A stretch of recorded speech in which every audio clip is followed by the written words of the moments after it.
महाराष्ट्र में बीजेपी गठबंधन का ऐसा तूफान चला कि महाराष्ट्र की राजनीति में दखल रखने वाले ठाकरे परिवार की सियासत का सूरज अस्त होता दिखने लगा है।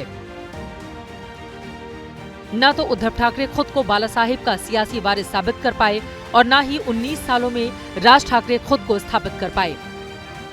अब जब महाराष्ट्र की सियासी फिजा बदल गई है तो चर्चा होने लगी कि क्या बाला साहब की पारिवारिक विरासत को बचाने के लिए दोनों भाई एक साथ आ सकते हैं।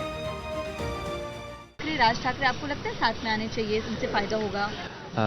डेफिनेटली अभी साथ में आने ही चाहिए। महाराष्ट्र के लिए, मराठी के लिए उन्होंने साथ में आना ही चाहिए। साथ में आएंगे तो सब जो अभी ये हो रहा है आधी इधर आधे उधर, वो एक साथ हो जाएगा ना सब।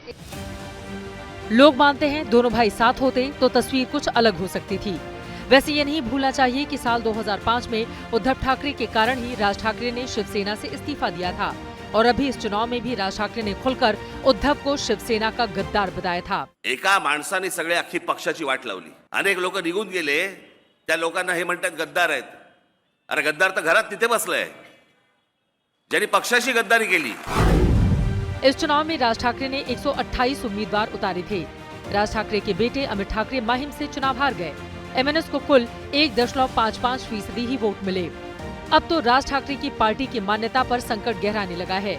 इसीलिए ये चर्चा होने लगी है कि क्या राज ठाकरे को अब उद्धव से हाथ मिला लेना चाहिए। वैसे पार्टी के नेता इस पर साफ साफ बोलने से बच रहे हैं। मिलाकर आप लोग रिजल्ट से नाखुश हैं, लेकिन आगे की तैयारी के लिए जुट गए। यस, हम लोग आगे की तैयारी महानगर पालिका करेंगे। साहब का अभी जो आदेश आएगा वैसे ही करेंगे। महाराष्ट्र की राजनीति को समझने वाले एक्सपर्ट मानते हैं कि दोनों के साथ आने में ईगो सबसे बड़ी बाधा है। शिवसेना के साथ अगर वो जाना भी चाहे तो शिवसेना का नेतृत्व कौन करेगा, क्योंकि उद्धव एज अ लीडर यानी एक नेता बोलकर राज को कितना पसंद करते हैं या राज उनको नेता बोलकर कितना मानते हैं, इस पर बहुत कुछ निर्भर करता है। दोनों भाइयों में ईगो का प्रॉब्लम है कि पार्टी कौन चलाएगा।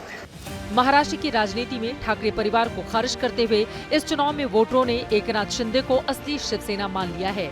अब उद्धव के सामने शिवसेना के अस्तित्व को बचाने की चुनौती है तो राज ठाकरे के सामने अपने सियासी अस्तित्व को बचाने की।